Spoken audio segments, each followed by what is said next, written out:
मजाक या मदद, एक गुरु की सीख। एक बार की बात है, एक अध्यापक एक संपन्न परिवार के शिष्य के साथ कहीं जा रहे थे तो उस शिष्य को कुछ मजाक सूझी, क्योंकि उसको रास्ते में किसी गरीब मजदूर के जूते दिखाई दिए।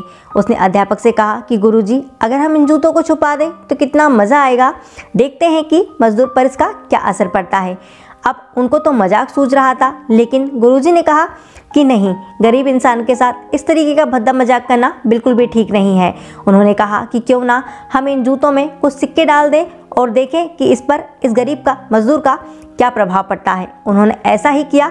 जैसे ही मजदूर अपना काम करके लौटा और उसने एक पाँव अपने जूते में डाला तो उसको कुछ कठोर सा महसूस हुआ। उसने अंदर हाथ डाला तो देखा कि कुछ सिक्के दिखाई दिए। वह थोड़ा आश्चर्य में पड़ गया। आसपास किसी को देखा तो कोई भी उसे दिखाई नहीं दिया। वापस उसने दूसरा पैर अपने जूतों में डाला और वापस उसको उसमें कुछ सिक्के दिखाई दिए।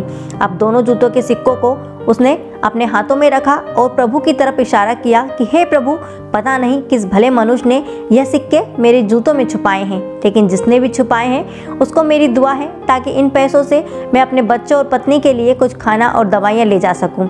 और इतना बोलकर वह चला गया। इस बात को शिष्य और अध्यापक दोनों सुन रहे थे। अब अध्यापक ने शिष्य से पूछा कि अब तुम मुझे बताओ कि तुम्हें कैसा महसूस हुआ, तुम्हारी पहले वाली मजाक या फिर यह तरीका। तो उसने कहा कि गुरुजी, मैं आपसे क्षमा चाहता हूँ। अब मुझे समझ में आ गया है कि सच्ची खुशी किस चीज़ में है। जब हम किसी को मजाक उड़ाते हैं तो हमें कुछ पल का आनंद तो मिलता है, लेकिन इससे हमें बद्दुआ भी मिलती है। लेकिन अगर हम किसी की मुश्किल परिस्थिति में मदद करते हैं और जिसकी भी मदद करते हैं उसको भी नहीं पता कि हमने उसकी मदद की है, लेकिन अंदर ही अंदर हमें पता है कि हमने उस इंसान की मदद की है।